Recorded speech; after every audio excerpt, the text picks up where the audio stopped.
Good morning, everyone. This is Sean Copeland. Today is Monday, July the 25th, and welcome to a brand new edition of the Kingdom Driven CEO.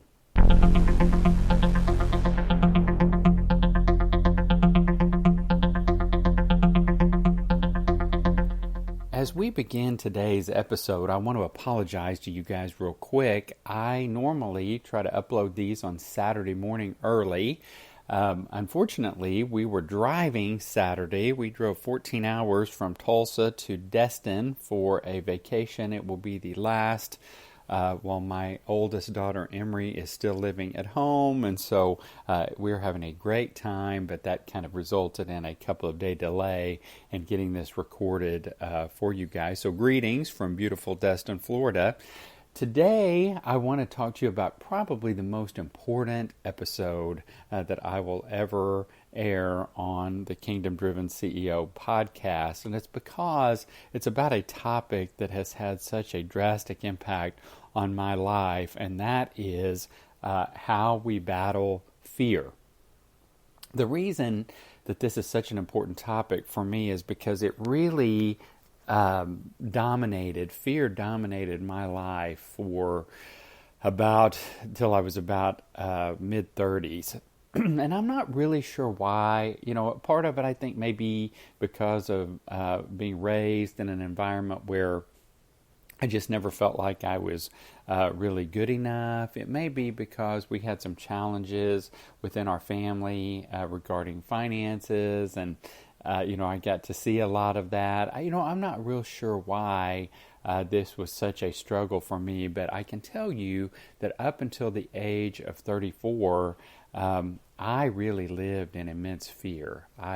Even though I was very successful, promoted very early, very, very blessed in many ways, I just always had this feeling that something bad was going to happen to me, that my boss was going to realize I wasn't that smart, I was going to get fired, I was going to lose my clients, I was going to file bankruptcy. It was very hard to explain, but I just lived in a lot of fear and scarcity. The Lord came through with a remarkable miracle to save our bank in February of 2009, and it really changed my mindset. I began to realize that I had less control over my life than I thought I did. Therefore, I just needed to trust in God, and I could trust in God because He came through for me at a time when I had no other options. And so it really changed my life from, a feeling of fear to a feeling of an abundance mentality. And so I'm going to visit with you just a little bit about how we cannot allow fear to overtake our lives. I think it's even more important today because we're just bombarded with all of these negative messages, whether it's inflation or Russia and Ukraine or COVID or, gas prices or, whatever the case may be. We are just bombarded with negativity. And so it's hard to not live in fear. But if you can get past this and realize that we can trust in God, what it will do for us as leaders, and this is a leader podcast, whether we are leaders of our company or leaders of our home, we can really make a difference in the people around us. When they see that we are not living in fear, it will help them to not live in fear as well. So I've got to open with a kind of a funny story. Years ago, I was involved in founding our church. It really started out as a Bible study for kind of the poorest areas of our community, and it ultimately grew into a church. Well, the very first Sunday we were going to meet, I had a buddy of mine who was actually the pastor, and I was more of the organizer, administrator, that type of thing. And the very first Sunday we were going to meet, my friend came down with a really bad case of strep throat. So he couldn't preach. And so all of a sudden he asked me to preach, which wasn't part of the deal, but I knew it was a possibility. So now this is all very comfortable for me. I'm used to it. But at the time, I was not.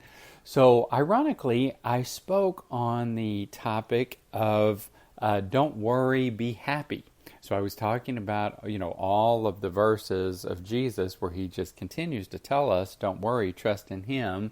And strangely enough, I was extremely worried. I was petrified, to be honest with you. So people start filing into the YMCA where we were meeting, and I'm beginning to kind of start the service. I was also the worship leader, which tells you what a sad little church that we had at the time.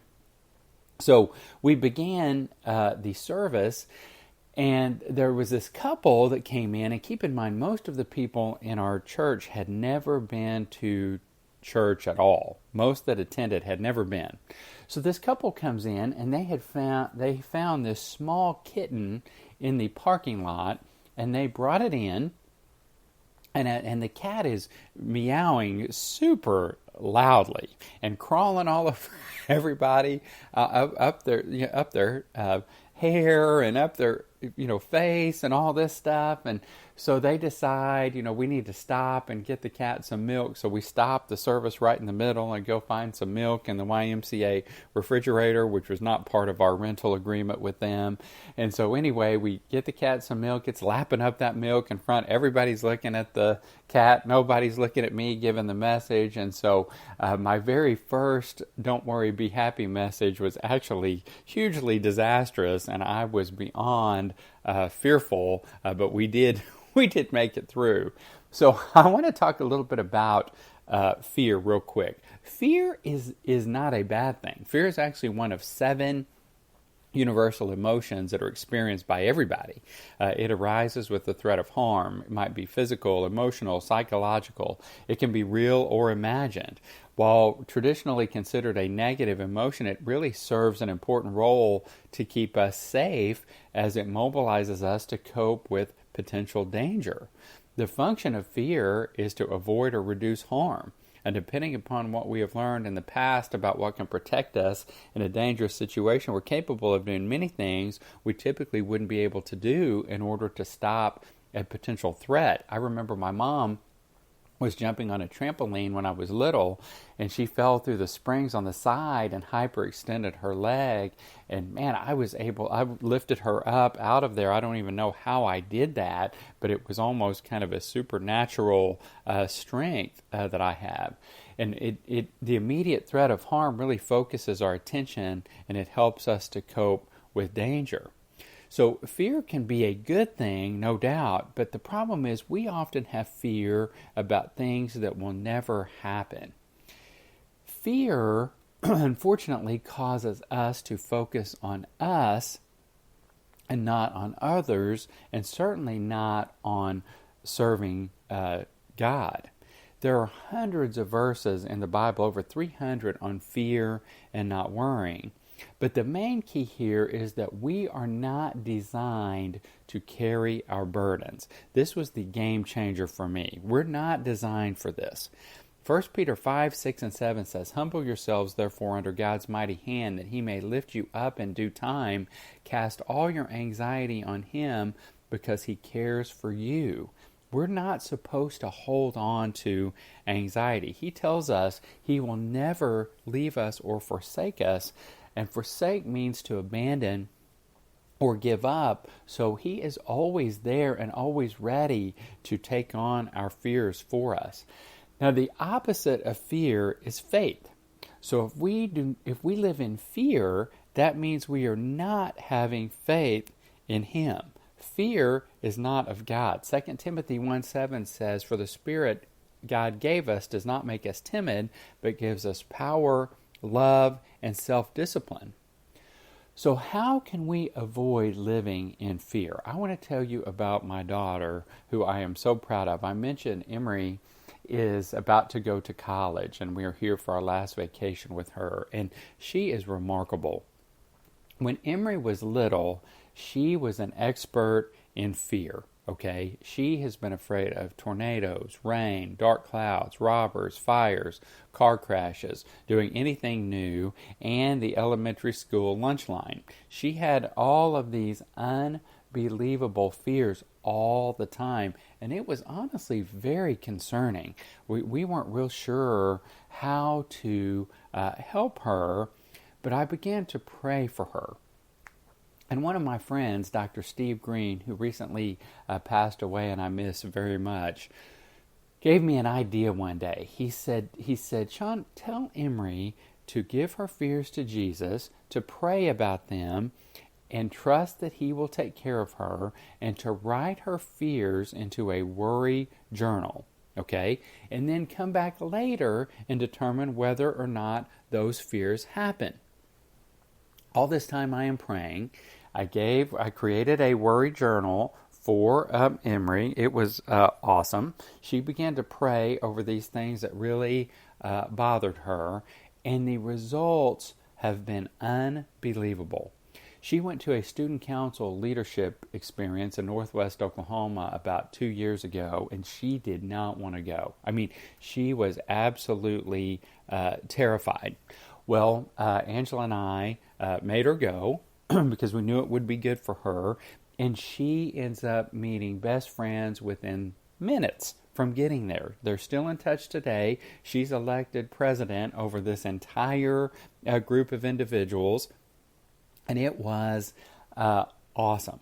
She ran against a good friend of hers at school who was the perennial favorite for student council president. He had been president every year. He's very popular, great young man, and they were great friends. But she faced her fear, and that was her goal, was to be Stu co-president. She ran. She did not win, but she was so brave to run. Never negatively, always spoke positively about him, got a lot of votes, and she did amazing. This same young lady went to Maracanã, Brazil with me on a mission trip and gave the salvation message to 300 or 400 kids in the Kids Crusade. The same young lady went door to door with me to the poorest neighborhoods in Brazil and prayed for people out loud. She walked out into a crusade crowd of 25,000 people to pray for healing and deliverance. She faced her fears and has become a remarkable individual. My friend Carol lives in the Uganda in South Sudan areas where she shares God's word in the world's most dangerous territory. UN troops can't even go in. My friend Kyle lived in Kenya and was a missionary in a country where two tribes were battling every single day. It was unbelievably dangerous.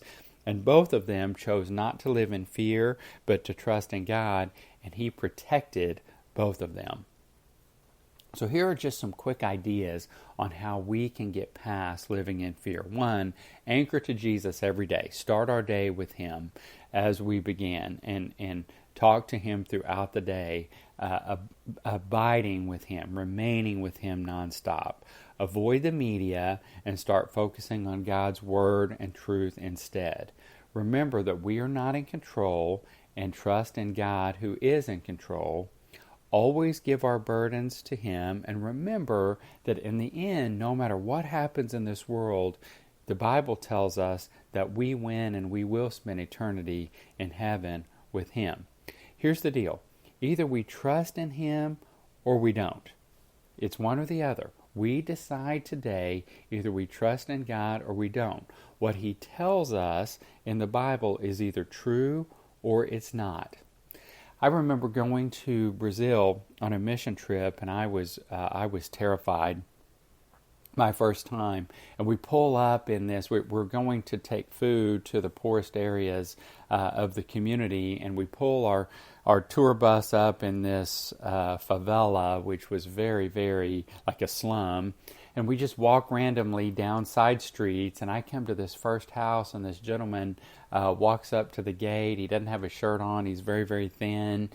And I greet him and begin to, first I give him the food, then I ask him if there's any way I can pray, and he tells me about the many challenges of his life, and I tell him about Jesus Christ and that Jesus wants to be his friend. And I will never forget this man saying, I am so lonely.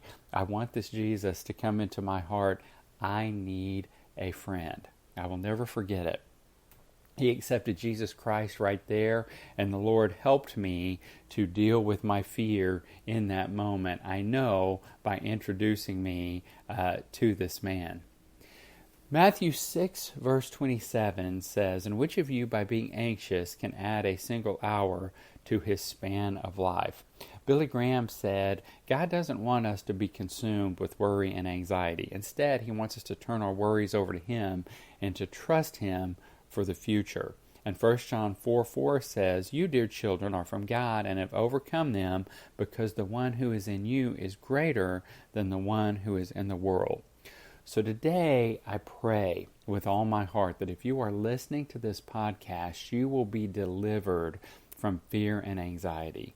This world needs boldness. This world needs strength. This world needs to see the confidence and the power of Jesus Christ through us, because there's plenty of fear.